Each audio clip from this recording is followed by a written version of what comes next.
ਧੰਨ ਧੰਨ ਰਾਮਦਾਸ ਗੁਰੂ ਜਿਨ ਸਿਰਿਆ ਤਿਨੇ ਸਵਾਰਿਆ ਪੂਰੀ ਹੋਈ ਕਰਾਮਾਤ ਸਿਰਜਣਹਾਰੇ ਧਾਰਿਆ। ਸਿੱਖ ਚੈਨਲ ਦੇਖ ਰਹੇ ਯੂਕੇ ਯੂਰਪ ਅਤੇ ਦੇਸ਼ ਵਿਦੇਸ਼ ਦੀ ਸੰਗਤ ਨੂੰ ਵਾਹਿਗੁਰੂ ਜੀ ਕਾ ਖਾਲਸਾ ਵਾਹਿਗੁਰੂ ਜੀ ਕੀ ਫਤਿਹ। ਗੁਰੂ ਰਾਮਦਾਸ ਮਹਾਰਾਜ ਜੀ ਦੇ ਪ੍ਰਕਾਸ਼ ਪੁਰਬ ਦੇ ਉੱਤੇ ਉਹਨਾਂ ਦੇ ਜੀਵਨ ਦੇ ਸੰਬੰਧ ਦੇ ਵਿੱਚ ਅੱਜ ਦੀ ਗੱਲਬਾਤ ਪ੍ਰੋਗਰਾਮ ਇਤਿਹਾਸ ਦੇ ਪੰਨਿਆਂ ਦੇ ਵਿੱਚ ਕਰਾਂਗੇ। ਤਖਤ ਸ੍ਰੀ ਕੇਸਗੜ੍ਹ ਸਾਹਿਬ ਦੇ ਜਥੇਦਾਰ ਸਿੰਘ ਸਾਹਿਬ ਯਾਨੀ ਰਘਬੀਰ ਸਿੰਘ ਜੀ ਹੋਰਾਂ ਦੇ ਨਾਲ ਸੋ ਉਹਨਾਂ ਨਾਲ ਫਤਿਹ ਦੀ ਸਾਂਝ ਪਾਉਂਦੇ ਹਾਂ ਤੇ ਗੱਲਬਾਤ ਦੀ ਸ਼ੁਰੂਆਤ ਕਰਦੇ ਹਾਂ। ਸਿੰਘ ਸਾਹਿਬ ਜੀ ਵਾਹਿਗੁਰੂ ਜੀ ਕਾ ਖਾਲਸਾ ਵਾਹਿਗੁਰੂ ਜੀ ਕੀ ਫਤਿਹ। ਸਿੰਘ ਸਾਹਿਬ ਜੀ, ਗੁਰੂ ਰਾਮਦਾਸ ਮਹਾਰਾਜ ਜੀ ਦੇ ਜੀਵਨ ਦੀ ਗੱਲ ਕਰੀਏ ਤਾਂ ਸਭ ਤੋਂ ਪਹਿਲਾਂ ਦੇਸ਼ ਵਿਦੇਸ਼ ਦੀਆਂ ਸੰਗਤਾਂ ਨਾਲ ਉਹਨਾਂ ਦੇ ਜਨਮ ਦੇ ਸੰਬੰਧ ਦੇ ਵਿੱਚ ਜਿਹੜੀ ਆ ਉਹ ਤੁਸੀਂ ਸਾਂਝ ਪਾਓ ਕਿ ਕਦੋਂ ਤੇ ਕਿਹੜੀ ਜਗ੍ਹਾ ਦੇ ਉੱਤੇ ਉਹਨਾਂ ਦਾ ਜਨਮ ਹੋਇਆ। ਸਤਿਗੁਰੂ ਸਾਹਿਬ ਸ੍ਰੀ ਗੁਰੂ ਰਾਮਦਾਸ ਜੀ ਮਹਾਰਾਜ ਸੋਢੀ ਸੁਲਤਾਨ ਸਤਿਗੁਰੂ ਇਹਨਾਂ ਦਾ ਪਾਵਨ ਪ੍ਰਕਾਸ਼ ਚੂਨਾ ਮੰਡੀ ਲਾਹੌਰ ਜਾਂ ਕੁਝ ਇਤਿਹਾਸਕਾਰਾਂ ਨੇ ਚੂਨੇ ਮੰਡੀ ਵੀ ਜ਼ਿਕਰ ਕੀਤਾ ਹੈ, ਉਸ ਥਾਂ 'ਤੇ ਹੋਇਆ ਜੋ ਅੱਜ ਕੱਲ੍ਹ ਪਾਕਿਸਤਾਨ ਦੇ ਵਿੱਚ ਹੈ। ਲਾਹੌਰ ਸ਼ਹਿਰ ਦੇ ਵਿੱਚ ਉਹ ਪਾਵਨ ਅਸਥਾਨ ਸਥਿਤ ਹੈ। ਪਿਤਾ ਨੇ ਭਾਈ ਹਰਿਦਾਸ ਜੀ ਔਰ ਮਾਤਾ ਦਇਆ ਕੌਰ, ਦੂਜਾ ਨਾਮ ਇਤਿਹਾਸ ਨੇ ਉਹਨਾਂ ਦਾ ਅਨੂਪੀ ਵੀ ਲਿਖਿਆ ਹੈ। ਉਹਨਾਂ ਦੇ ਗ੍ਰਹਿ ਵਿਖੇ ਸਤਿਗੁਰਾਂ ਦਾ ਪ੍ਰਕਾਸ਼ 1534 ਈਸਵੀ ਨੂੰ ਹੋਇਆ ਲਾਹੌਰ ਦੀ ਧਰਤੀ 'ਤੇ। ਸਿੰਘ ਸਾਹਿਬ ਜੀ, ਬਚਪਨ ਦੀ ਗੱਲ ਕਰੀਏ ਤਾਂ ਗੁਰੂ ਸਾਹਿਬ ਜੀ ਦਾ ਪਹਿਲਾ ਨਾਮ ਜਿਹੜਾ ਆ ਉਹ ਕੀ ਰੱਖਿਆ ਗਿਆ ਤੇ ਬਚਪਨ ਕਿਵੇਂ ਉਹਨਾਂ ਦਾ ਜਿਹੜਾ ਆ ਉਹ ਬੀਤਿਆ? ਜੇਕਰ ਆਪਾਂ ਦੁਨਿਆਵੀ ਪੱਖ ਨੂੰ ਦੇਖੀਏ ਤਾਂ ਬਹੁਤ ਉਸ ਵਕਤ ਜੋ ਸਤਿਗੁਰਾਂ ਦਾ ਬਚਪਨ ਦਾ ਜੀਵਨ ਹੈ ਉਹ ਬਹੁਤ ਹੀ ਡਿਫਿਕਲਟ ਸੀ, ਬਹੁਤ ਔਖਾ ਸੀ। ਨਾਮ ਜੇਠਾ ਰੱਖਿਆ ਮਾਂ ਬਾਪ ਨੇ ਔਰ ਛੋਟੀ ਉਮਰ ਹੀ ਸੀ ਤੇ ਮਾਤਾ ਜੀ ਚੜ੍ਹਾਈ ਕਰ ਗਏ। ਥੋੜ੍ਹੇ ਜਿਹੇ ਸਿਆਣੇ ਹੋਏ ਅਤੇ ਪਿਤਾ ਜੀ ਵੀ ਚੜ੍ਹਾਈ ਕਰ ਗਏ। ਸ਼ਰੀਕੇ ਵਾਲੇ ਜਿਹੜੇ ਸਨ, ਸ਼ਰੀਕੇ ਵਾਲਿਆਂ ਨੇ ਕੋਈ ਗੁਰੂ ਸਾਹਿਬ ਦੀ ਕੋਈ ਬਹੁਤੀ ਪੁੱਛ ਪ੍ਰਤੀਤ ਨਹੀਂ ਕੀਤੀ, ਆਪਣੇ ਨੇੜੇ ਨਾ ਲਾਇਆ, ਕਿਉਂਕਿ ਸ਼ਰੀਕੇਬਾਜ਼ੀ ਵਿੱਚ ਹਮੇਸ਼ਾ ਸ਼ਰੀਕ ਜਿਹੜਾ ਉਹ ਇਹ ਚਾਹੁੰਦਾ ਕਿ ਸ਼ਰੀਕ ਦਾ ਧੀ ਪੁੱਤ, ਸ਼ਰੀਕ ਦਾ ਬੱਚਾ ਜਿਹੜਾ ਉਹ ਸਾਡੀ ਗੁਲਾਮੀ ਕਰੇ, ਸਾਡਾ ਗੁਲਾਮ ਬਣ ਕੇ ਰਹੇ, ਉਹਨੂੰ ਪੜ੍ਹਨ ਲਿਖਣ ਨਾ ਦੇਣਾ, ਚੰਗਾ ਪਹਿਨਣ ਵਾਸਤੇ ਨਾ ਦੇਣਾ ਔਰ ਉਹਨੂੰ ਆਪਣੇ ਮੁਜ਼ਾਰਿਆਂ ਦੀ ਤਰ੍ਹਾਂ, ਆਪਣੇ ਨੌਕਰਾਂ ਮੁਲਾਜ਼ਮਾਂ ਦੀ ਤਰ੍ਹਾਂ ਰੱਖਣਾ। ਇਹ ਸਾਡੇ ਸੰਸਾਰ ਦੀ ਇੱਕ ਫਿਤਰਤ ਹੈ। ਔਰ ਧੰਨ ਗੁਰੂ ਰਾਮਦਾਸ ਜੀ ਮਹਾਰਾਜ ਸੱਚੇ ਪਾਤਸ਼ਾਹ ਜੋ ਦੀਨ ਦੁਨੀਆ ਦੇ ਮਾਲਕ ਨੇ, ਸੋਢੀ ਸੁਲਤਾਨ ਸਤਿਗੁਰੂ ਨੇ, ਸਾਡੇ ਚੌਥੇ ਪਾਤਸ਼ਾਹ ਨੇ। ਗੁਰੂ ਸਾਹਿਬ ਦੇ ਵੀ ਮਾਤਾ ਪਿਤਾ ਬਹੁਤ ਹੀ ਛੋਟੀ ਉਮਰ ਦੇ ਵਿੱਚ ਚੜ੍ਹਾਈ ਕਰ ਗਏ ਸਨ ਔਰ ਗੁਰੂ ਸਾਹਿਬ ਦਾ ਜਿਹੜਾ ਪਾਲਣ ਪੋਸ਼ਣ ਹੈ ਉਹ ਮਹਾਰਾਜ ਦੀ ਨਾਨੀ ਜੀ ਨੇ ਕੀਤਾ ਹੈ ਔਰ ਕਿਸੇ ਹੋਰ ਵੀ ਸ਼ਰੀਕੇ ਵਾਲੇ ਨੇ ਗੁਰੂ ਸਾਹਿਬ ਨੂੰ ਬਿਲਕੁਲ ਆਪਣੇ ਨੇੜੇ ਨਹੀਂ ਲਾਇਆ। ਸਿੰਘ ਸਾਹਿਬ ਜੀ, ਇਤਿਹਾਸ ਦੇ ਵਿੱਚ ਜ਼ਿਕਰ ਆਉਂਦਾ ਹੈ ਕਿ ਜਦੋਂ ਗੁਰੂ ਸਾਹਿਬ ਦੇ ਮਾਤਾ ਪਿਤਾ ਜਿਹੜੇ ਆ ਉਹ ਚੜ੍ਹਾਈ ਕਰ ਗਏ ਤਾਂ ਨਾਨੀ ਜੀ ਉਹਨਾਂ ਨੂੰ ਬਾਸਰਕੇ ਵਿਖੇ ਲੈ ਕੇ ਆਏ ਅਤੇ ਇੱਥੇ ਹੀ ਉਹਨਾਂ ਦਾ ਮਿਲਾਪ ਜਿਹੜਾ ਹੈ ਗੁਰੂ ਅਮਰਦਾਸ ਜੀ ਦੇ ਨਾਲ ਵੀ ਹੋਇਆ। ਹਾਂ ਜੀ, ਬਿਲਕੁਲ ਇਤਿਹਾਸ ਵਿੱਚ ਜ਼ਿਕਰ ਹੈ ਕਿ ਜਦ ਪਹਿਲਾਂ ਤਾਂ ਨਾਨੀ ਜੀ ਜਦੋਂ ਕੋਲ ਗਏ ਨੇ ਅਤੇ ਉਦੋਂ ਵੀ ਨਾਨੀ ਜੀ ਨੇ ਗੁਰੂ ਸਾਹਿਬ ਨੂੰ ਘੁੰਗਣੀਆਂ ਬਣਾ ਕੇ ਦੇਣੀਆਂ ਔਰ ਨਿੱਕੀ ਜਿਹੀ ਛਾਬੀ ਵਿੱਚ ਸਤਿਗੁਰਾਂ ਨੇ ਘੁੰਗਣੀਆਂ ਰੱਖ ਕੇ ਨਿੱਕੇ ਨਿੱਕੇ ਚਰਨਾਂ ਨਾਲ, ਨਿੱਕੇ ਨਿੱਕੇ ਆਪਣੇ ਪਾਵਨ ਹੱਥਾਂ ਦੇ ਨਾਲ ਲਾਹੌਰ ਦੇ ਬਾਜ਼ਾਰਾਂ ਦੇ ਵਿੱਚ ਘੁੰਗਣੀਆਂ ਵੇਚੀਆਂ ਨੇ ਔਰ ਫਿਰ ਨਾਨੀ ਜੀ ਨੇ ਸਤਿਗੁਰਾਂ ਨੂੰ ਇਹ ਸ਼ਬਦ ਕਹੇ ਕਿ ਬੇਟਾ ਜੇਕਰ ਇੱਥੇ ਰਹਿ ਕੇ ਵੀ ਤੇਰਾ ਪਾਲਣ ਪੋਸ਼ਣ ਮੈਂ ਹੀ ਕਰਨਾ ਅਤੇ ਫਿਰ ਇਹਦੇ ਨਾਲੋਂ ਬਿਹਤਰ ਹੈ ਕਿ ਤੂੰ ਸਾਡੇ ਨਗਰ ਪਿੰਡ ਬਾਸਰ ਕੇ ਚੱਲ, ਉੱਥੇ ਵੀ ਤੂੰ ਆਪਣੀ ਕਿਰਤ ਕਰਕੇ ਸਾਡੇ ਕੋਲ ਰਹਿ ਕੇ ਵੀ ਆਪਣਾ ਪ੍ਰਸ਼ਾਦਾ ਜਿਹੜਾ ਉਹ ਛਕ ਸਕਦਾ। ਔਰ ਸਤਿਗੁਰਾਂ ਦੇ ਨਾਨੀ ਜੀ ਉਹਨਾਂ ਨੂੰ ਥੋੜ੍ਹੇ ਸਮੇਂ ਬਾਅਦ ਹੀ ਆਪਣੇ ਨਗਰ ਪਿੰਡ ਬਾਸਰ ਕੇ ਵਿਖੇ ਲੈ ਆਏ।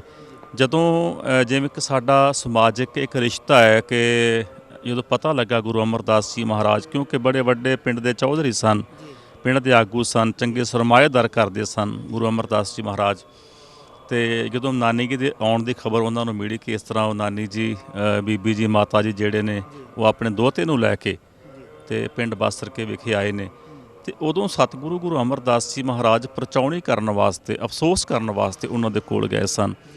ਉਦੋਂ ਵੀ ਗੁਰੂ ਸਾਹਿਬ ਦੀ ਨਾਨੀ ਨੇ ਗੁਰੂ ਰਾਮਦਾਸ ਜੀ ਮਹਾਰਾਜ ਦੀ ਭਾਈ ਜੇਠਾ ਜੀ ਦੀ ਜਿਹੜੀ ਬਾਂਹ ਹੈ ਉਹ ਗੁਰੂ ਅਮਰਦਾਸ ਜੀ ਮਹਾਰਾਜ ਨੂੰ ਫੜਾ ਦਿੱਤੀ ਸੀ ਕਿ ਮੇਰਾ ਸਰੀਰ ਜਿਹੜਾ ਉਹ ਵਡੇਰਾ ਹੈ, ਮੇਰਾ ਕੋਈ ਪਤਾ ਨਹੀਂ ਮੈਂ ਸੰਸਾਰ ਵਿੱਚ ਕਿੰਨਾ ਸਮਾਂ ਰਵਾਂ, ਕਿੰਨਾ ਨਾ ਰਵਾਂ, ਮੇਰਾ ਦੋਹਤਾ ਹਾਲੇ ਬਹੁਤ ਛੋਟਾ, ਇਹ ਭੋਲਾ ਹੈ ਅਤੇ ਤੁਸੀਂ ਇਹਦੀ ਬਾਂਹ ਫੜ ਕੇ ਰੱਖੋ, ਤੁਸੀਂ ਇਹਦਾ ਖਿਆਲ ਰੱਖਣਾ।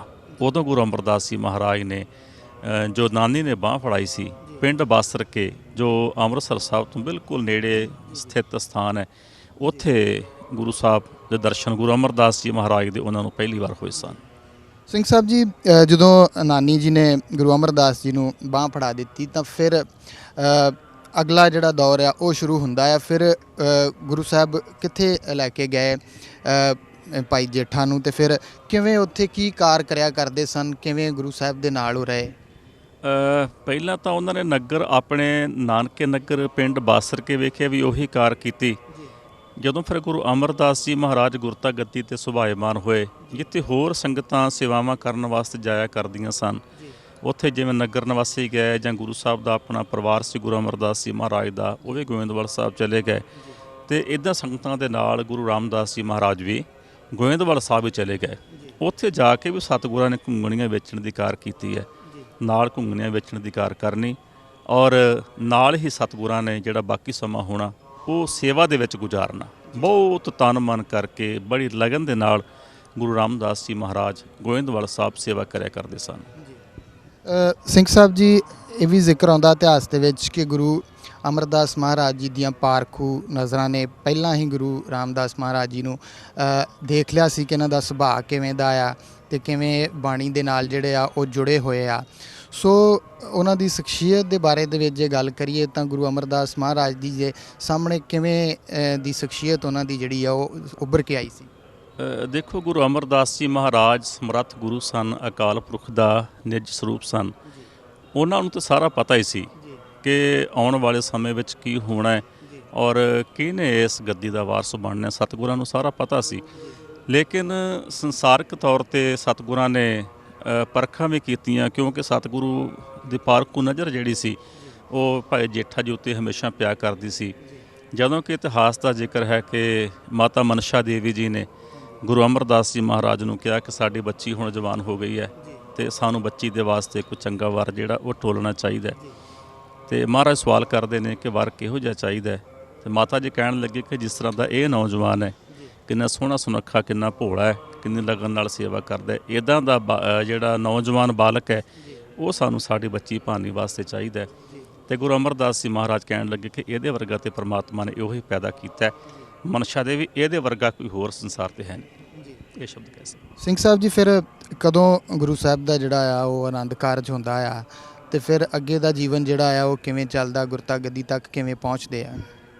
ਜਦੋਂ ਇਹ ਬਚਨ ਹੋਇਆ ਨਾ ਮਾਤਾ ਮਨਸ਼ਾ ਦੇਵੀ ਦਾ ਕਿ ਸਤਿਗੁਰੂ ਜੀ ਤੁਸੀਂ ਆਪਣੇ ਬੱਚੀ ਦਾ ਰਿਸ਼ਤਾ ਇੱਕ ਐਸੇ ਨੌਜਵਾਨ ਨਾਲ ਕੀਤਾ ਕਿ ਜਿਸ ਦੀ ਸਾਨੂੰ ਕੁਲ ਦਾ ਕੋਈ ਪਤਾ ਨਹੀਂ, ਇਹਦੀ ਕੁਲ ਕਿਹੜੀ ਹੈ, ਇਹਦੇ ਕੋਲ ਰਹਿਣ ਵਾਸਤੇ ਸਿਰ 'ਤੇ ਕੋਈ ਛੱਤ ਵੀ ਹੈ ਕਿ ਨਹੀਂ, ਇਹ ਛਕੇਗਾ ਕਿ ਇਹ ਪਹਿਨੇਗਾ ਕਿ ਸਾਡੇ ਬੱਚੇ ਨੂੰ ਪਹਿਨਾਏਗਾ ਕਿ ਘੱਟੋ ਘੱਟ ਮਹਾਰਾਜ ਤੁਸੀਂ ਆਪਣੀ ਬੱਚੀ ਵਾਸਤੇ ਰਿਸ਼ਤਾ ਵੇਖਣਾ ਸੀ, ਕੋਈ ਇਹਦੀ ਛਾਣਬੀਣ ਤਾਂ ਕਰ ਲੈਂਦੇ, ਕੋਈ ਤਹਿਕੀਕਾਤ ਤਾਂ ਕਰ ਲੈਂਦੇ।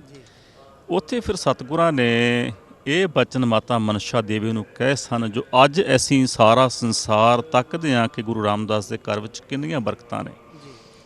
ਉਦੋਂ ਫਿਰ ਸਤਿਗੁਰਾਂ ਨੇ ਇਹ ਬਚਨ ਕਹੇ ਸਨ ਕਿ ਇਹ ਬੰਦੀ ਪਰਮੇਸ਼ਰ ਕੀ।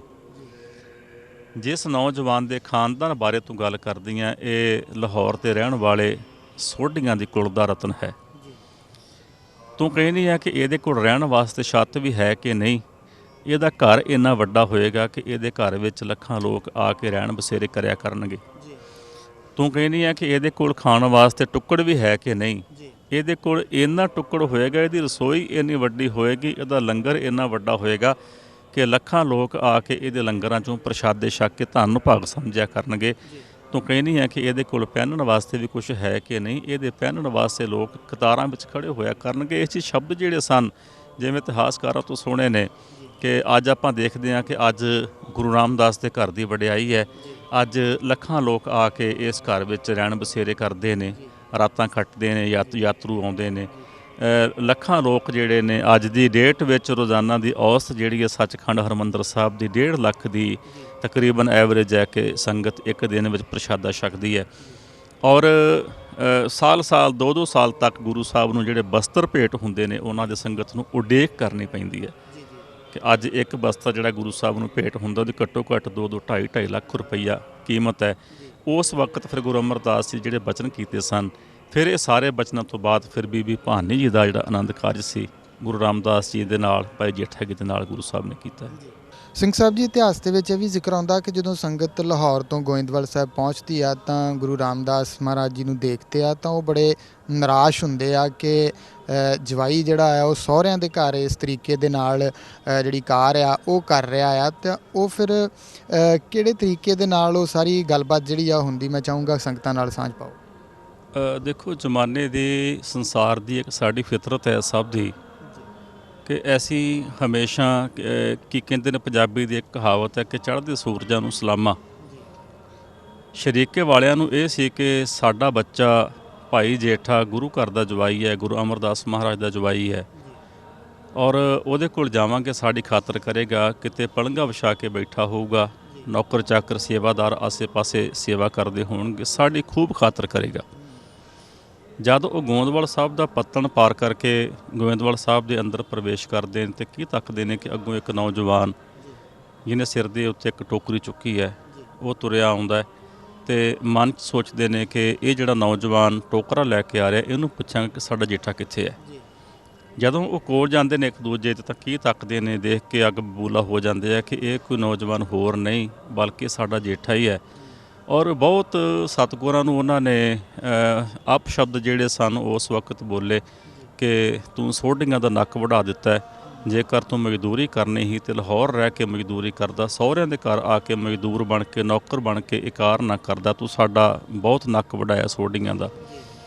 ਔਰ ਜਦੋਂ ਉਹ ਭਾਈ ਜੇਠੇ ਨੂੰ ਸੇਵਾ ਦੀ ਟੋਕਰੀ ਸੁੱਟ ਲੈਣ ਤੋਂ ਬਾਅਦ ਭਾਈ ਜੇਠਾ ਜੀ ਨੂੰ ਨਾਲ ਬਾਂਹ ਤੋਂ ਫੜ ਕੇ ਤੇ ਗੁਰੂ ਅਮਰਦਾਸ ਜੀ ਮਹਾਰਾਜ ਕੋਲ ਵੀ ਜਾਂਦੇ ਨੇ, ਜਾ ਕੇ ਉੱਥੇ ਵੀ ਗੱਲਾਂ ਕਰਦੇ ਨੇ, ਸਤਿਗੁਰੂ ਇਹ ਤੇ ਬੱਚਾ ਸੀ, ਇਹਦੇ ਛੋਟੇ ਹੁੰਦੇ ਦੇ ਮਾਂ-ਬਾਪ ਚੜ੍ਹਾਈ ਕਰ ਗਏ, ਇਹਨੂੰ ਕੋਈ ਸਮਝਾਉਣ ਵਾਲਾ ਨਹੀਂ ਸੀ। ਸਤਿਗੁਰੂ ਤੁਸੀਂ ਤੇ ਸਿਆਣੇ ਸੀ, ਕਦੇ ਕੋਈ ਦਵਾਈਆਂ ਦੇ ਕੋਲੋਂ ਵੀ ਕਾਰ ਕਰਾਉਂਦਾ, ਕਦੇ ਕੋਈ ਦਵਾਈਆਂ ਦੇ ਕੋਲੋਂ ਵੀ ਕੰਮ ਕਰਵਾਉਂਦਾ, ਤੇ ਇਹ ਸਹੁਰੇ ਘਰ ਵਿੱਚ ਆ ਕੇ ਮਜ਼ਦੂਰੀ ਕਰਦਾ ਫਿਰਦਾ। ਅਸੀਂ ਦੇਖਿਆ ਕਿ ਇਹਦੇ ਸਿਰ ਦੇ ਉੱਤੇ ਮਿੱਟੀ ਦਾ ਟੋਕਰਾ ਸੀ। ਉਸ ਵਕਤ ਬਾਬਾ ਬੁੱਢਾ ਸਾਹਿਬ ਜੀ ਨੂੰ ਇੱਕ ਸ਼ਬਦ ਗੁਰੂ ਅਮਰਦਾਸ ਜੀ ਮਹਾਰਾਜ ਨੇ ਕਿਹਾ ਕਿ ਬਾਬਾ ਜੀ ਇਹਨਾਂ ਨੂੰ ਆਖੋ ਕਿ ਮੇਰੀ ਨਜ਼ਰ ਨਾਲ ਤੱਕਣ, ਜੇਠੇ ਦੇ ਸਿਰ ਦੇ ਉੱਤੇ ਮਿੱਟੀ ਦਾ ਟੋਕਰਾ ਨਹੀਂ, ਜੇਠੇ ਦੇ ਸਿਰ ਦੇ ਉੱਤੇ ਦੀਨ ਦੁਨੀਆ ਦਾ ਛਤਰ ਝੁੱਲਦਾ ਹੈ। ਉੱਥੇ ਫਿਰ ਸ਼ਬਦ ਜਿਹੜੇ ਇਤਿਹਾਸ ਨੇ ਵੀ ਜ਼ਿਕਰ ਕੀਤਾ ਕਿ ਇੱਕ ਜਿਹੜਾ ਉਸ ਗਰੁੱਪ ਦਾ ਜਿਹੜਾ ਆਗੂ ਸੀ, ਉਸ ਪਰਿਵਾਰ ਦਾ ਜਿਹੜਾ ਆਗੂ ਸੀ, ਜਿਹੜੇ ਆਏ ਸਨ ਲਾਹੌਰ ਵਾਸੀ, ਉਹ ਕਹਿਣ ਲੱਗਾ ਕਿ ਇਹ ਨਾ ਜਨਮਿਓ ਬੰਸ ਹਮਾਰੇ, ਲਾਜ ਗਵਾਈ ਸਰਬ ਪ੍ਰਕਾਰੇ। ਕਹਿੰਦੇ ਕਿ ਇਹ ਸਾਡੇ ਬੰਸ ਵਿੱਚ ਨਾ ਜੰਮਦਾ, ਇਹਨੇ ਸਾਡੇ ਹਰ ਤਰੀਕੇ ਨਾਲ ਖੁਆਰੀ ਕਵਾਈ ਹੈ। ਸਾਡੇ ਜਿਹੜਾ ਸੋਢੀ ਬੰਸ ਸੀ ਉਹਦੀ ਹੇਠੀ ਹੋਈ ਹੈ ਕਿ ਇਹ ਸੋਢੀ ਬੰਸ ਦੇ ਇੱਕ ਪੁੱਤਰ ਨੇ ਆਪਣੇ ਸਹੁਰੇ ਘਰ ਵਿੱਚ ਆ ਕੇ ਤੇ ਇਕਾਰ ਕੀਤੀ ਹੈ। ਔਰ ਸਤਿਗੁਰਾਂ ਦਾ ਜਵਾਬ ਸੀ ਕਿ ਇਹ ਨਾ ਜਨਮਿਓ ਬੰਸ ਤੁਮਾਰੇ, ਗਿਰਤ ਨਰਕ ਮੈਂ ਪਿਤਰ ਤੁਮਾਰੇ। ਸਤਿਗੁਰੂ ਕਹਿੰਦੇ ਕਿ ਜੇਕਰ ਤੁਹਾਡੇ ਘਰ ਵਿੱਚ ਇਹ ਨਾ ਜੰਮਦਾ, ਤੁਹਾਡੇ ਖਾਨਦਾਨ ਵਿੱਚ ਇਹ ਨਾ ਜੰਮਦਾ, ਤੇ ਤੁਹਾਡੇ ਪਿਤਰਾਂ ਨੇ ਵੀ ਨਰਕਾਂ 'ਚ ਪਿਆ ਹੋਇਆਂ ਨੂੰ ਕਿਸੇ ਨੇ ਕੱਢਣਾ ਨਹੀਂ ਸੀ। ਤੁਹਾਡੇ ਘਰ ਦੇ ਵਿੱਚ ਇਹ ਜਿਹੜਾ ਰਤਨ ਪੈਦਾ ਹੋਇਆ, ਇਹਦੇ ਸਿਰ ਦੇ ਉੱਤੇ ਦੀਨ ਦੁਨੀਆ ਦਾ ਛਤਰ ਝੁੱਲਦਾ। ਉਦੋਂ ਫਿਰ ਸ਼ਰੀਕੇ ਵਾਲੇ ਜਿਹੜੇ ਸਨ ਉਹ ਨਿਰੁੱਤਰ ਹੋ ਗਏ। ਔਰ ਬਾਅਦ ਵਿੱਚ ਵੀ ਆਪਾਂ ਜ਼ਿਕਰ ਪੜ੍ਹਦੇ ਹਾਂ ਕਿ ਤਾਏ ਦਾ ਪੁੱਤਰ ਸੀ ਗੁਰੂ ਸਾਹਿਬ ਦਾ ਸਿਹਾਰੀ ਮਲ ਜੀ, ਉਹ ਫਿਰ ਆਪਣੇ ਬੱਚੇ ਦੀ ਸ਼ਾਦੀ ਵਾਸਤੇ ਵੀ ਬੁਲਾਉਂਦਾ। ਫਿਰ ਪਰਿਵਾਰ ਜਿਹੜਾ ਸੀਗਾ ਉਹ ਗੁਰੂ ਘਰ ਦਾ ਨੇੜੂ ਬਣ ਗਿਆ, ਨੇੜ ਕਰਨ ਲੱਗ ਗਿਆ। ਬਾਕੀ ਪਰਿਵਾਰ ਜਿਹੜਾ ਸੀ ਉਹ ਫਿਰ ਪਿਆਰ ਵੀ ਕਰਨ ਲੱਗ ਪਿਆ ਗੁਰੂ ਰਾਮਦਾਸ ਜੀ ਮਹਾਰਾਜ ਦੇ ਨਾਲ। ਸੋ ਉਦੋਂ ਇਹ ਵਾਕਿਆ ਗੋਇੰਦਵਾਲ ਸਾਹਿਬ ਧਰਤੀ ਤੇ ਗੁਰੂ ਅਮਰਦਾਸ ਦੇ ਸਨਮੁਖ ਇਹ ਹੁੰਦਾ ਹੈ। ਸਿੰਘ ਸਾਹਿਬ ਜੀ, ਗੁਰਤਾ ਗੱਦੀ ਕਦੋਂ ਪ੍ਰਾਪਤ ਹੁੰਦੀ ਹੈ ਗੁਰੂ ਰਾਮਦਾਸ ਮਹਾਰਾਜ ਜੀ ਨੂੰ? ਗੁਰਤਾ ਗੱਦੀ ਜਿਵੇਂ ਇਤਿਹਾਸ ਦਾ ਜ਼ਿਕਰ ਹੈ ਕਿ 1574 ਈਸਵੀ ਦੇ ਵਿੱਚ ਸਤਿਗੁਰਾਂ ਨੂੰ ਗੁਰਤਾ ਗੱਦੀ ਮਿਲਦੀ ਹੈ। ਔਰ ਜਿਵੇਂ ਆਪਾਂ ਇਹ ਵੀ ਜ਼ਿਕਰ ਪੜ੍ਹਦੇ ਹਾਂ ਕਿ ਗੁਰੂ ਸਾਹਿਬ ਦੇ ਸਾਂਢੂ ਸਨ ਭਾਈ ਰਾਮਾ ਜੀ, ਗੁਰੂ ਅਮਰਦਾਸ ਜੀ ਮਹਾਰਾਜ ਗੁਰਤਾ ਗੱਦੀ ਦਾ ਵਾਰਸ ਉਹਨਾਂ ਨੇ ਇੱਕ ਚੁਣਨਾ ਹੈ ਕਿ ਗੁਰਤਾ ਗੱਦੀ ਸੰਭਾਲਣ ਦੇ ਯੋਗ ਕੌਣ ਹੈ। ਆਪਣੇ ਦੋਨਾਂ ਦਾਮਾਦਾਂ ਨੂੰ ਥੜਿਆਂ ਦੀ ਸੇਵਾ ਦਿੰਦੇ ਨੇ ਕਿ ਥੜੇ ਬਣਾਓ ਸਾਡੇ ਬੈਠਣ ਵਾਸਤੇ। ਥੜੇ ਬਣਾਉਣੇ ਸ਼ੁਰੂ ਕਰਦੇ ਨੇ, ਸ਼ਾਮ ਪੈਂਦੀ ਹੈ, ਆ ਕੇ ਥੜੇ ਸਤਿਗੁਰੂ ਢਵਾ ਦਿੰਦੇ ਨੇ। ਅਗਲੀ ਸਵੇਰੇ ਫਿਰ ਡਿਊਟੀ ਲਾਉਂਦੇ ਨੇ ਕਿ ਥੜੇ ਬਣਾਓ ਸਾਡੇ ਬੈਠਣ ਵਾਸਤੇ।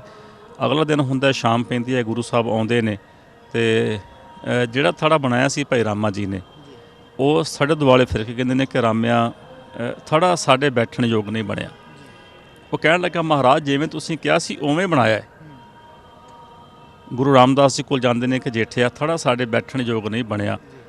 ਤੇ ਗੁਰੂ ਰਾਮਦਾਸ ਜੀ ਮਹਾਰਾਜ ਭਾਈ ਜੇਠਾ ਜੀ ਕਹਿੰਦੇ ਨੇ ਸਤਿਗੁਰੂ ਜੀ ਤੁਹਾਡੀ ਪਸੰਦ ਦਾ ਮੇਰੇ ਕੋਲ ਬਣਨਾ ਵੀ ਨਹੀਂ, ਤੁਸੀਂ ਮੇਰੇ ਤੇ ਕਿਰਪਾ ਕਰੋਗੇ ਤਾਂ ਮੈਂ ਤੁਹਾਡੀ ਪਸੰਦ ਦਾ ਤੁਹਾਡੇ ਬੈਠਣ ਯੋਗ ਥੜਾ ਬਣਾ ਸਕਾਂਗਾ।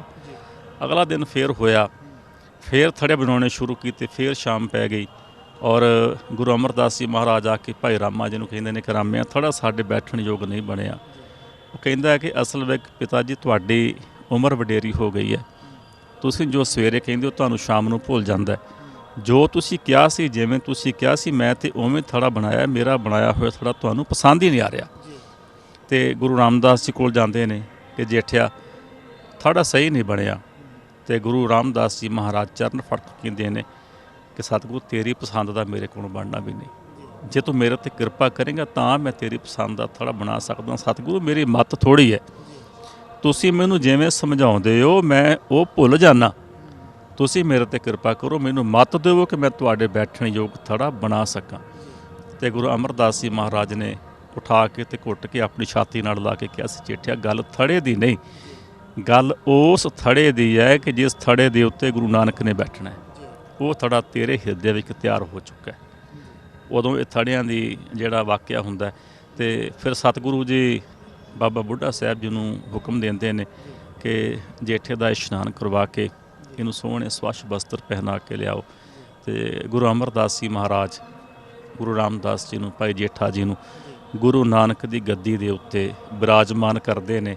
ਬਾਬਾ ਬੁੱਢਾ ਸਾਹਿਬ ਮੱਥਾ ਟੇਕਦੇ ਨੇ, ਗੁਰੂ ਅਮਰਦਾਸ ਜੀ ਮਹਾਰਾਜ ਚਰਨਾਂ 'ਤੇ ਮੱਥਾ ਟੇਕਦੇ ਨੇ, ਸਾਰੀਆਂ ਸੰਗਤਾਂ ਗੁਰੂ ਰਾਮਦਾਸ ਸਾਹਿਬ ਮਹਾਰਾਜ ਦੇ ਚਰਨਾਂ 'ਤੇ ਮੱਥਾ ਟੇਕਦੀਆਂ। ਤੇ 1574 ਈਸਵੀ ਦੇ ਵਿੱਚ ਗੁਰੂ ਰਾਮਦਾਸ ਜੀ ਮਹਾਰਾਜ ਗੁਰਤਾ ਗੱਦੀ 'ਤੇ ਸੁਭਾਇਮਾਨ ਹੁੰਦੇ ਨੇ। ਸਿੰਘ ਸਾਹਿਬ ਜੀ, ਗੋਇੰਦਵਾਲ ਸਾਹਿਬ ਵਿਖੇ ਗੁਰੂ ਮਹਾਰਾਜ ਜੀ ਜਿਹੜੇ ਆ ਉਹਨਾਂ ਨੂੰ ਗੁਰਤਾ ਗੱਦੀ ਜਿਹੜੀ ਆ ਉਹ ਮਿਲਦੀ ਆ। ਅੰਮ੍ਰਿਤਸਰ ਸ਼ਹਿਰ ਦੇ ਬਾਨੀ ਕਿਹਾ ਜਾਂਦਾ ਗੁਰੂ ਰਾਮਦਾਸ ਮਹਾਰਾਜ ਜੀ ਨੂੰ। ਅੰਮ੍ਰਿਤਸਰ ਸ਼ਹਿਰ ਜਿਹੜਾ ਉਹ ਕਿਵੇਂ ਵਸਾਉਣਾ ਹੋਇਆ?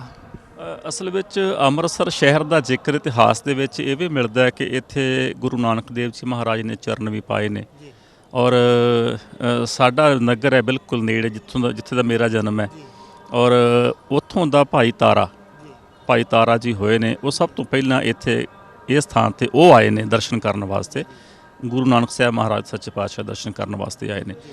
ਉਹਦੇ ਬਾਅਦ ਗੁਰੂ ਅੰਗਦ ਸਾਹਿਬ ਦਾ ਜ਼ਿਕਰ ਵੀ ਹੈ, ਗੁਰੂ ਅਮਰਦਾਸ ਜੀ ਮਹਾਰਾਜ ਦਾ ਜ਼ਿਕਰ ਵੀ ਹੈ ਔਰ ਜਦੋਂ ਗੁਰੂ ਰਾਮਦਾਸ ਜੀ ਮਹਾਰਾਜ ਇੱਥੇ ਆਏ ਨੇ ਅੰਮ੍ਰਿਤਸਰ ਸ਼ਹਿਰ ਨੂੰ ਉਹਨਾਂ ਨੇ ਵਸਾਇਆ, ਉਦੋਂ ਗੁਰਤਾ ਗੱਦੀ 'ਤੇ ਸੁਭਾਇਮਾਨ ਹੋਣ ਤੋਂ ਬਾਅਦ ਗੁਰੂ ਅਮਰਦਾਸ ਜੀ ਮਹਾਰਾਜ ਨੇ ਸ਼ਬਦ ਕਹੇ ਸਨ ਕਿ ਪੁਰਖਾ ਇੱਕ ਨਗਰ ਵਸਾਓ। ਤੇ ਉਦੋਂ ਫਿਰ ਗੁਰੂ ਰਾਮਦਾਸ ਜੀ ਮਹਾਰਾਜ ਨੇ ਬੇਨਤੀ ਕੀਤੀ ਸੀ ਮਹਾਰਾਜ ਜੀ ਕਿੱਥੇ ਵਸਾਈਏ ਨਗਰ।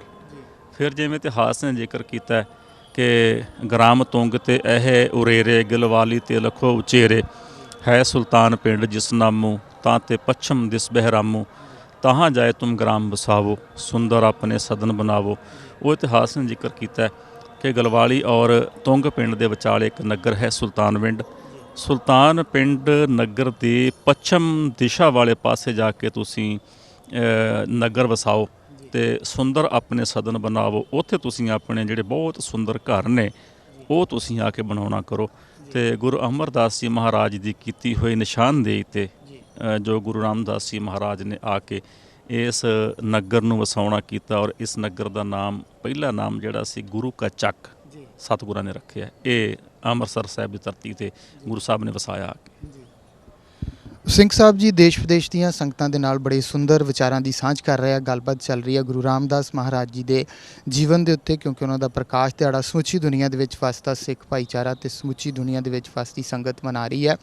ਸਿੰਘ ਸਾਹਿਬ ਜੀ, ਇਤਿਹਾਸਕ ਜ਼ਿਕਰ ਇਹ ਵੀ ਦੱਸਦਾ ਹੈ ਕਿ ਇੱਕ ਵਾਰ ਗੁਰੂ ਰਾਮਦਾਸ ਮਹਾਰਾਜ ਜੀ ਨੂੰ ਮਿਲਣ ਵਾਸਤੇ ਬਾਬਾ ਸ਼੍ਰੀ ਚੰਦ ਜੀ ਜਦੋਂ ਪਹੁੰਚਦੇ ਆ ਤਾਂ ਉਹਨਾਂ ਨੇ ਪੁੱਛਿਆ ਸੀ ਕਿ ਇੰਨਾ ਲੰਮਾ ਦਾੜਾ ਜਿਹੜਾ ਇਹ ਕਿਉਂ ਰੱਖਿਆ ਆ, ਤਾਂ ਗੁਰੂ ਸਾਹਿਬ ਦਾ ਕੀ ਜਵਾਬ ਸੀਗਾ ਤੇ ਕਿਵੇਂ ਫਿਰ ਬਾਬਾ ਸ਼੍ਰੀ ਚੰਦ ਜੀ ਜਿਹੜੇ ਉਹਨਾਂ ਤੋਂ ਪ੍ਰਭਾਵਿਤ ਹੋਏ ਸੀ? ਦੇਖੋ, ਸਵਾਲ ਇਤਿਹਾਸ ਨੂੰ ਆਪਾਂ ਮਨਫੀ ਨਹੀਂ ਕਰ ਸਕਦੇ, ਇਤਿਹਾਸ ਵਿੱਚੋਂ ਐਸੀਆਂ ਘਟਨਾਵਾਂ ਨੂੰ, ਔਰ ਹੋ ਸਕਦਾ ਹੈ ਕਿ ਇਹ ਜਿਹੜਾ ਤੁਸੀਂ ਸਵਾਲ ਕੀਤਾ ਇਹਦਾ ਜਵਾਬ ਬਹੁਤ ਲੋਕਾਂ ਨੂੰ ਕੌੜਾ ਵੀ ਲੱਗੇ।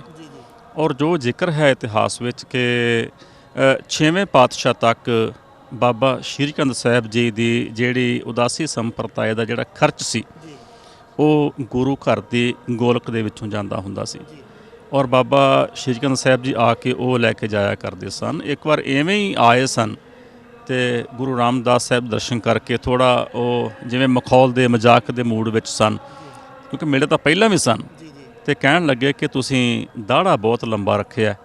ਤੇ ਗੁਰੂ ਰਾਮਦਾਸ ਜੀ ਮਹਾਰਾਜ ਨਿਮਰਤਾ ਦੀ ਮੂਰਤ, ਸਤਿਗੁਰੂ ਕਹਿਣ ਲੱਗੇ ਤੁਹਾਡੇ ਵਰਗੇ ਮਹਾਂਪੁਰਸ਼ਾਂ ਦੇ ਚਰਨ ਝਾੜਨ ਵਾਸਤੇ ਹੈ। ਇਹ ਸ਼ਬਦ ਵਰਤੇ ਸਨ, ਕਿਉਂਕਿ ਅੱਜ ਅਸੀਂ ਇਹਨਾਂ ਚੀਜ਼ਾਂ ਨੂੰ ਇਤਿਹਾਸ ਦੇ ਵਿੱਚੋਂ ਮਨਫੀ ਕਰੀ ਜਾਂਦੇ ਹਾਂ ਕਿ ਔਰ ਸੁਣਨ ਵਾਲੇ ਸਰੋਤਿਆਂ ਦੇ ਵਿੱਚੋਂ ਬਹੁਤਿਆਂ ਨੂੰ ਇਹ ਗੱਲ ਸ਼ਾਇਦ ਹਜਮ ਨਾ ਹੋਵੇ, ਕਿਉਂਕਿ ਸਾਡੀ ਸੋਚ ਹੀ ਇੱਦਾਂ ਦੀ ਹੋ ਗਈ ਹੈ ਕਿ ਅਸੀਂ ਕਿਸੇ ਗੱਲ ਨੂੰ ਸੁਣਨ ਵਾਸਤੇ ਤਿਆਰ ਨਹੀਂ। ਤਰਕਵਾਦੀ ਸਾਡੀ ਸੋਚ ਜ਼ਿਆਦਾ ਬਣ ਗਈ ਹੈ।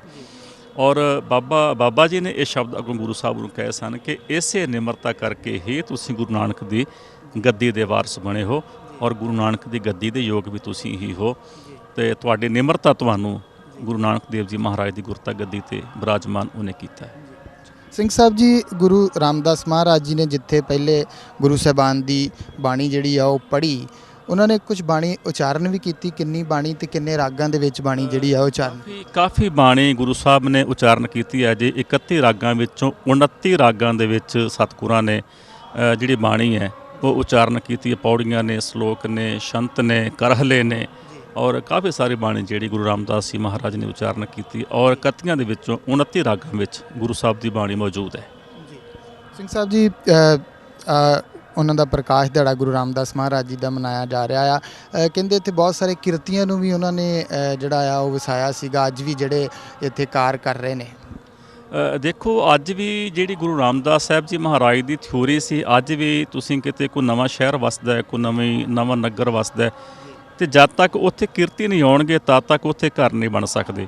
ਔਰ ਜਦ ਗੁਰੂ ਸਾਹਿਬ ਨੇ ਇਸ ਨਗਰ ਨੂੰ ਵਸਾਉਣਾ ਕੀਤਾ ਹੈ, ਅੰਮ੍ਰਿਤਸਰ ਸਾਹਿਬ ਨੂੰ ਵਸਾਉਣਾ ਕੀਤਾ ਹੈ, ਇੱਥੇ ਜਿਵੇਂ ਕਿ ਜ਼ਿਕਰ ਹੈ ਕਿ 52 ਤਰ੍ਹਾਂ ਦੇ ਕਿਰਤੀਆਂ ਨੂੰ ਲਿਆ ਕੇ ਤੇ ਗੁਰੂ ਸਾਹਿਬ ਨੇ ਇੱਥੇ ਵਸਾਇਆ। ਔਰ ਜਦੋਂ ਉਹਨਾਂ ਨੇ ਕਿਰਤ ਕਮਾਈ ਕਰਨੀ ਸ਼ੁਰੂ ਕੀਤੀ, ਸੰਗਤ ਦੀ ਆਮਦ ਇੱਥੇ ਸੇਵਾਵਾਂ ਕਰਨ ਵਾਸਤੇ ਆਉਣੀ ਸ਼ੁਰੂ ਹੋਈ। ਤੇ ਤਿਵੇਂ ਜਿਹੜੇ ਕਿਰਤੀ ਸਨ ਉਹਨਾਂ ਨੇ ਵੀ ਆਪਣੇ ਪੱਕੇ ਤੌਰ 'ਤੇ ਪਰਿਵਾਰਾਂ ਦੇ ਵਸੇਬੇ ਇੱਥੇ ਕਰ ਲਏ।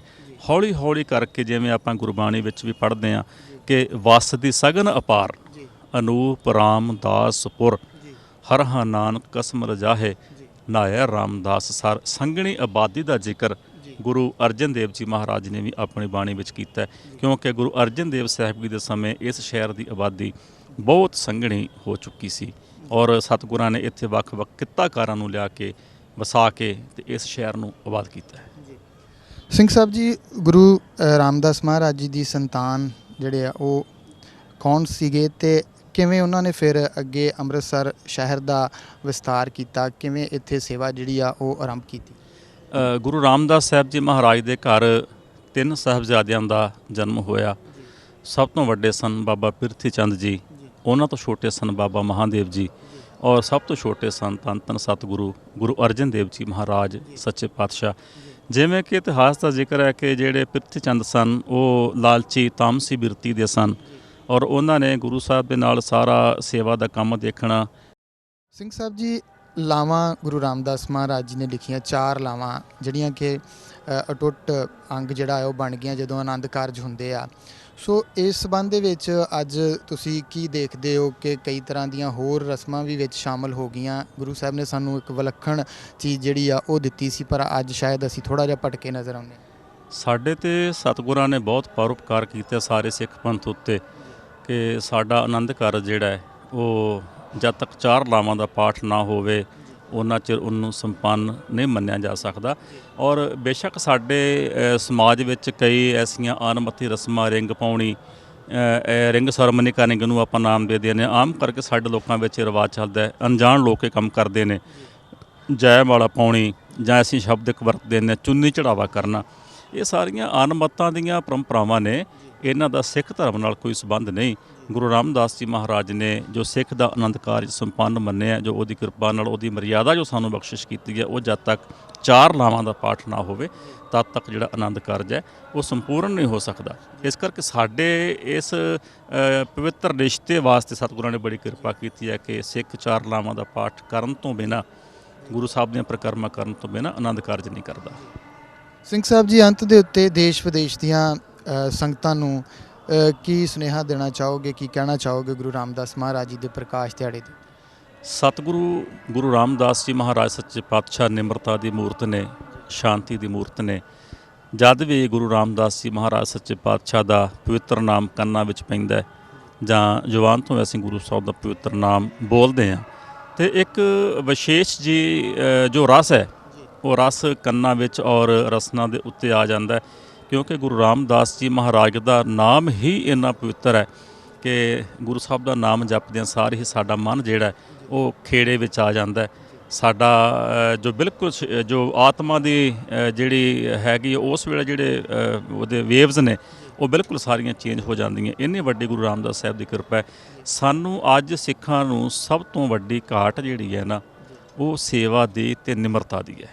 ਮੈਂ ਗੁਰੂ ਰਾਮਦਾਸ ਜੀ ਮਹਾਰਾਜ ਦੇ ਪ੍ਰਕਾਸ਼ ਪੁਰਬ 'ਤੇ ਸਮੁੱਚੀਆਂ ਸੰਗਤਾਂ ਨੂੰ ਇਹ ਬੇਨਤੀ ਕਰਨੀ ਚਾਹੁੰਦਾ ਕਿ ਸਾਨੂੰ ਆਪਸੀ ਮਤਭੇਦ ਜਿਹੜੇ ਨੇ ਉਹ ਭੁਲਾ ਕੇ, ਆਪਸੀ ਵਖਰੇਵੇਂ ਜਿਹੜੇ ਨੇ ਉਹ ਛੱਡ ਕੇ ਆਪਣੇ ਮਨ ਦੇ ਅੰਦਰ ਸਾਨੂੰ ਨਿਮਰਤਾ ਧਾਰਨ ਕਰਨੀ ਚਾਹੀਦੀ ਹੈ। ਕਿਉਂਕਿ ਸਤਿਗੁਰਾਂ ਦਾ ਬਚਨ ਹੈ, ਗਰੀਬੀ ਗਦਾ ਹਮਾਰੀ ਖੰਨਾ ਸਗਲ ਰੇਨ ਸ਼ਾਰੀ, ਇਸ ਆਗਿਆ ਕੋ ਨਾ ਟਿਕਿਆ ਵਿਕਾਰੀ। ਗੁਰੂ ਰਾਮਦਾਸ ਜੀ ਮਹਾਰਾਜ ਦਾ ਘਰ 4 ਵਰਨਾਂ ਵਾਸਤੇ ਸਾਂਝਾ ਹੈ। 4 ਦਰਵਾਜ਼ੇ ਨੇ, ਖੱਤਰੀ ਬ੍ਰਾਹਮਣ ਸ਼ੂਦ ਵੈਸ਼ ਉਪਦੇਸ਼ 4 ਵਰਨਾਂ ਕੋ ਸਾਂਝਾ। ਅਸੀਂ ਵੱਧ ਤੋਂ ਵੱਧ ਇਸ ਧਰਮ ਦਾ, ਇਸ ਬਾਣੀ ਦਾ ਪ੍ਰਚਾਰ ਕਰੀਏ ਤਾਂ ਕਿ ਸਿੱਖ ਧਰਮ ਦਾ ਵੱਧ ਤੋਂ ਵੱਧ ਫੈਲਾਓ ਜਿਹੜਾ ਪੂਰੇ ਸੰਸਾਰ ਭਰ ਵਿੱਚ ਹੋਰ ਵੀ ਵਧੇ, ਔਰ ਵੱਧ ਤੋਂ ਵੱਧ ਆਪਣੇ ਹਿਰਦੇ ਦੇ ਅੰਦਰ ਅਸੀਂ ਨਿਮਰਤਾ ਧਾਰਨ ਕਰਕੇ ਰੱਖੀਏ। ਇੱਕ ਕਦੇ ਵੀ ਕਿਸੇ ਆਪਣੇ ਨੂੰ ਜਾਂ ਕਿਸੇ ਬੇਗਾਨੇ ਨੂੰ ਵੀ ਕਦੇ ਕੋਈ ਐਸਾ ਕੋਈ ਕੜਵਾ ਬੋਲ ਨਾ ਬੋਲੀਏ। ਅਸੀਂ ਗੁਰੂ ਕੇ ਸੱਚੇ ਸਿੱਖ ਹੋਣ ਦਾ ਸਬੂਤ ਦੇਈਏ, ਆਪਣੇ ਮਨ ਦੇ ਅੰਦਰ ਹਮੇਸ਼ਾ ਨਿਮਰਤਾ ਧਾਰਨ ਕਰਕੇ ਰੱਖੀਏ ਔਰ ਗੁਰੂ ਚਰਨਾਂ ਦੇ ਨਾਲ ਜੁੜ ਕੇ ਰਹੀਏ। ਸੋ ਸਿੰਘ ਸਾਹਿਬ ਜੀ ਤੁਹਾਡਾ ਬਹੁਤ ਬਹੁਤ ਧੰਨਵਾਦ। ਸੋ ਇਹ ਸਨ ਤਖਤ ਸ੍ਰੀ ਕੇਸਗੜ੍ਹ ਸਾਹਿਬ ਜੀ ਦੇ ਸਿੰਘ ਸਾਹਿਬ ਗਿਆਨੀ ਰਘਬੀਰ ਸਿੰਘ ਜੀ, ਜਿਨ੍ਹਾਂ ਨੇ ਦੇਸ਼ ਵਿਦੇਸ਼ ਦੀਆਂ ਸੰਗਤਾਂ ਦੇ ਨਾਲ ਸਿੱਖ ਚੈਨਲ ਰਾਹੀਂ ਗੁਰੂ ਰਾਮਦਾਸ ਮਹਾਰਾਜ ਜੀ ਦੇ ਸਮੁੱਚੇ ਜੀਵਨ ਦੇ ਉੱਤੇ ਗੱਲਬਾਤ ਕੀਤੀ, ਝਾਤ ਪਾਈ। ਸੋ ਅੱਜ ਦੇ ਪ੍ਰੋਗਰਾਮ ਦਾ ਸਮਾਂ ਇੱਥੇ ਹੀ ਸਮਾਪਤ ਹੁੰਦਾ ਹੈ। ਆਗਿਆ ਚਾਹਾਂਗੇ, ਬੁਲਾਉਂਦੇ ਹਾਂ ਫਤਿਹ। ਵਾਹਿਗੁਰੂ ਜੀ ਕਾ ਖਾਲਸਾ, ਵਾਹਿਗੁਰੂ ਜੀ ਕੀ ਫਤਿਹ।